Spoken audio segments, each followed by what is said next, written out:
Your database just went down. The virtual IP, or VIP, never moved to the standby node. Users are calling USSH in and discover the failover tool was misconfigured. But which tool should you have used? Keepalived or Corosync plus Pacemaker? These two Linux high-availability solutions confuse even experienced engineers. They both promise failover. They both keep services running, but they solve fundamentally different problems.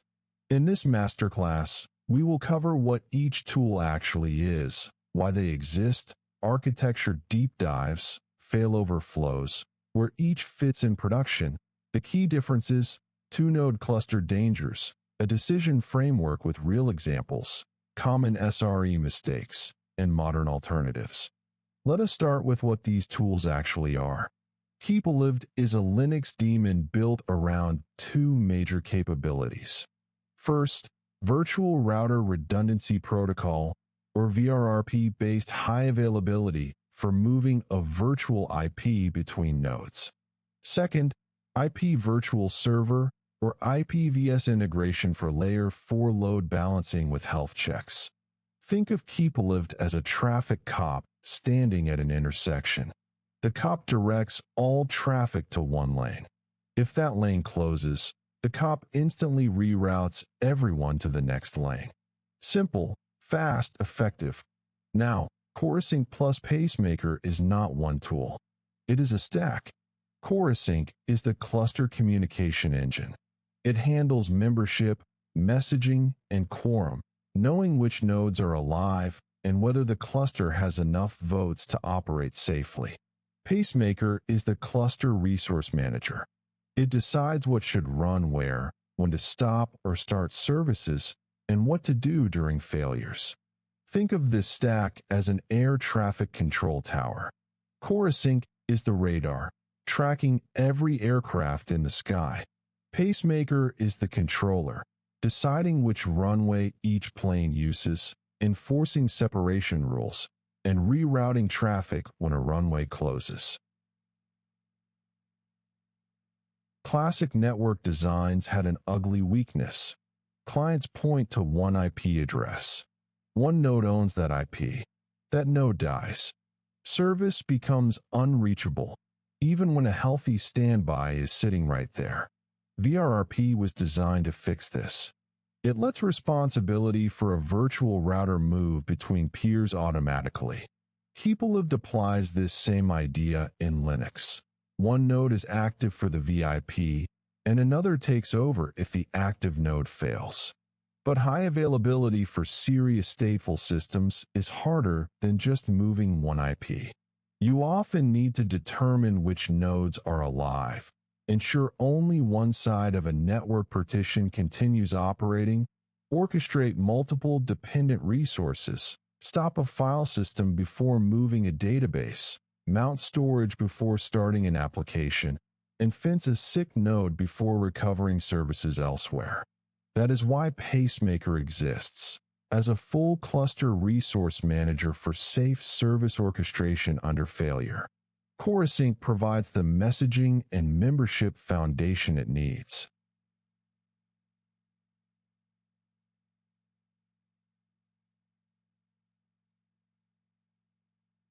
Let us look under the hood of Keepalived. The daemon runs as three processes: a parent watchdog process, a VRRP child process, and a health checking child process. Think of it like a restaurant with a floor manager, a host who seats guests, and a quality inspector who checks every dish. Each has a clear job. The VRRP child handles the election protocol.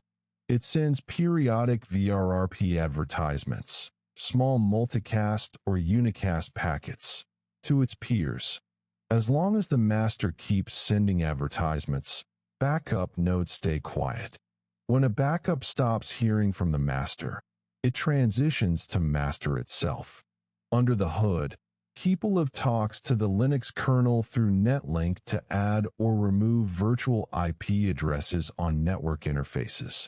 It uses the NetFilter framework for packet filtering. And for load balancing, It programs IP virtual server rules directly in kernel space. The health-checking child monitors backend servers using TCP, HTTP, HTTPS, SMTP, or custom script checks. If a check fails, it can lower the node's VRRP priority, triggering a failover even without a hard crash. Bidirectional forwarding detection, or BFD, support provides even faster failure hints when plain VRRP timers are not fast enough. Now let us examine the Corosync plus Pacemaker stack. This is a layered system with distinct responsibilities at each level. At the bottom sits Corosync. Its configuration file defines sections like totem for transport, quorum for voting rules, and node list for cluster members. The totem protocol provides reliable, ordered message delivery between all nodes. Votequorum uses majority rules.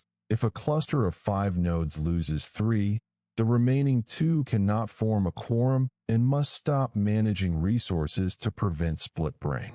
Above Corosync sits Pacemaker.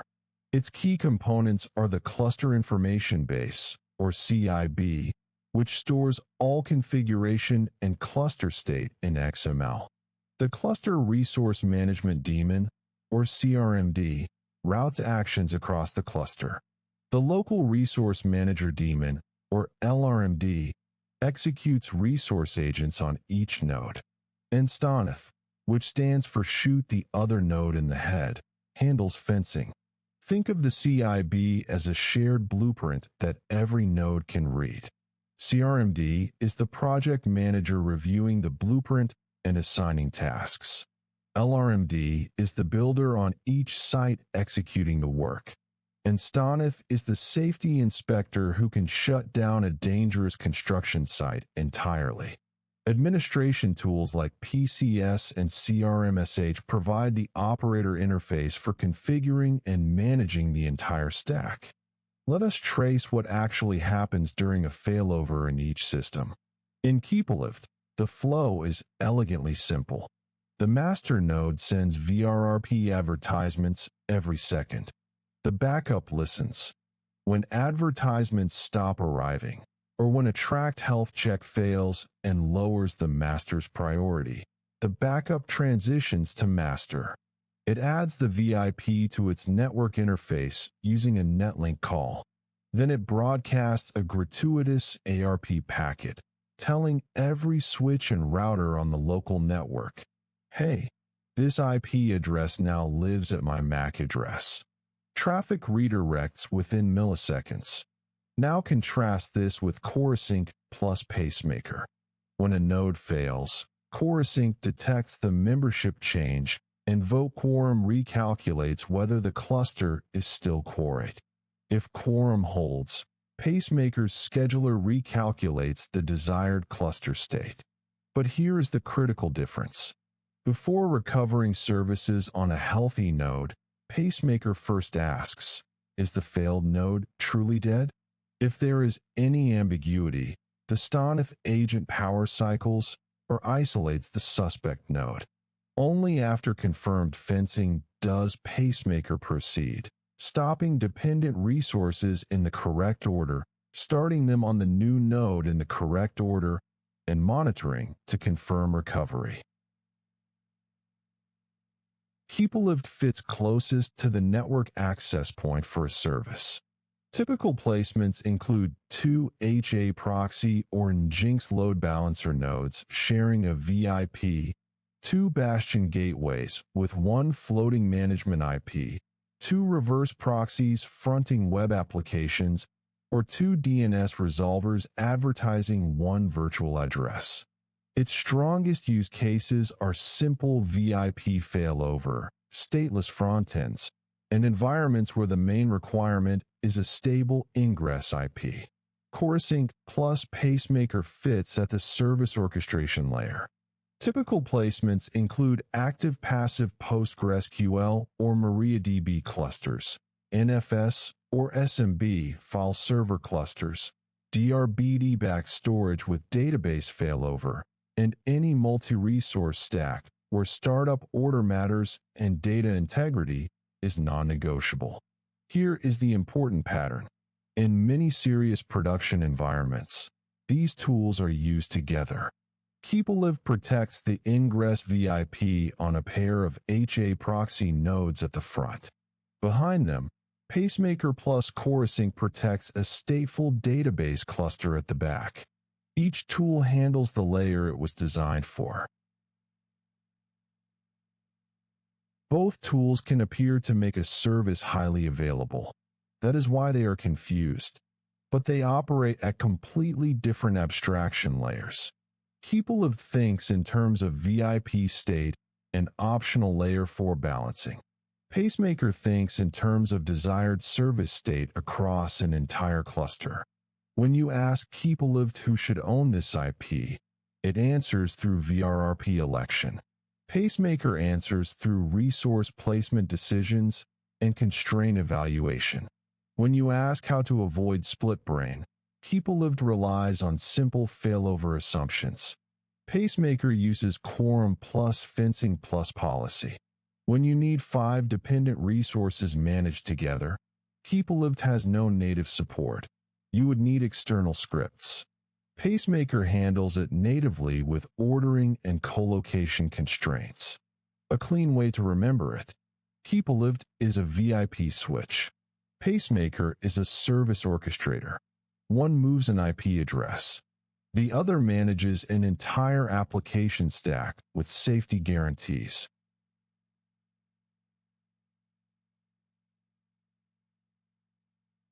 Two-node high availability is popular because it is cheap, but it is also the easiest place to make dangerous assumptions. With Keepalived, two-node designs work well for reverse proxy pairs, DNS resolvers, and stateless frontends. The failure domain is just an IP endpoint. Even if both nodes briefly claim the VIP, the worst case is a momentary routing hiccup. With Corosync plus Pacemaker, two-node stateful clusters are far more dangerous. Imagine a network partition splits your 2 database nodes. Without proper quorum handling, both nodes might think the other is dead and try to run the database simultaneously. Dual writers on shared storage means data corruption. This is why Corosync offers KDEVIS and Net, an external third-party vote that breaks the tie. The Net daemon runs outside the cluster on a lightweight witness host. The strong advice for any stateful two-node pacemaker cluster. Treat fencing as mandatory, strongly consider KDEVIS, and test partition scenarios, not just clean power-off failovers. Let us make the decision concrete. Choose Keepalived when the unit of high availability is mainly a VIP. You need simple, fast, active passive failover. You run HA proxy or Nginx pairs. The service behind the VIP is stateless or independently resilient, and your complexity budget is low. Choose Corosync plus Pacemaker when the unit of high availability is a service stack, not just an IP. Resource startup order matters. Storage and data integrity are critical. Quorum and fencing are required, and the application is traditional and not self-clustering. Here is a real example. You have 2 HA proxy nodes fronting 20 stateless app servers. Clients must always reach 10.10.10.20. This is a Keepalived problem. The VIP moves, traffic flows, done. Now a different example. You run a legacy payment switch that needs shared block storage, a mounted file system, 1 database instance, 1 application service, and 1 VIP, all with guaranteed single-writer semantics. This is a pacemaker problem. You need coordinated recovery of interdependent stateful resources with data safety. Let us talk about the mistakes that cause real production incidents. Mistake 1. Using Keepalived for complex stateful failover. VIP movement alone does not protect data integrity. If your database needs coordinated shutdown, storage unmount, and ordered recovery. Keepalived cannot provide that. Mistake 2. Deploying pacemaker without fencing. Red Hat explicitly states that without a fence device, data integrity cannot be guaranteed. Skipping STONITH is gambling with your data. Mistake 3. Confusing quorum with fencing. Quorum tells the cluster which partition should continue. Fencing actually isolates the bad node. You need both. Mistake 4. Testing only clean shutdowns. Real incidents look like network partitions, not graceful power-offs. Test what actually breaks. For production patterns, Pattern A is stateless ingress, HA proxy plus Keepalived for the VIP, with backend scaling independently. Pattern B is traditional stateful high availability, Corosync plus pacemaker with fencing, VIP resource, file system resource, database resource, and ordering constraints. The high availability landscape keeps evolving. Keepalived's 2.3 line is actively maintained with bidirectional forwarding detection support for faster failure detection. Pacemaker 3.0 introduces X.5 own 9 TLS certificates for remote administration. Corosync continues receiving security patches. But for many modern architectures, neither tool may be the right choice. Cloud load balancers from AWS, Google Cloud, and Azure handle VIP failover natively. Kubernetes services, Ingress, and Gateway API replace traditional VIP patterns entirely. Application-native high-availability solutions like Patroni for PostgreSQL, ECT, MongoDB replica sets, and Redis Sentinel handle their own consensus and failover better than generic cluster managers. The architect's rule of thumb: if the application already has strong native consensus, prefer that. If the platform provides high availability endpoints, use them. Only reach for Keepalived or Pacemaker when the workload specifically needs Linux-level VIP or cluster orchestration. Let us bring it all together. Keepalived is your tool when the problem is, how do I keep this service reachable at the same IP address?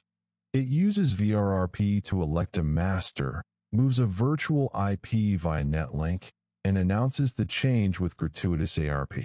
It is elegant, fast, and operationally lightweight. Corosync plus Pacemaker is your tool when the problem is, how do I safely keep this entire service stack alive under failure? It uses Corosync for membership and quorum, Pacemaker for resource orchestration, and STONITH for safe node isolation. It is heavier, but it solves the much harder problem of cluster correctness. The best SRE architects do not ask which tool is better. They ask, what exact failure model am I trying to survive? VIP problem, usually Keepalived. Clustered stateful service problem, usually Corosync plus Pacemaker. Modern distributed app with native consensus. Often use the app's own high availability instead. That one question almost always gives you the right answer. Thank you for watching.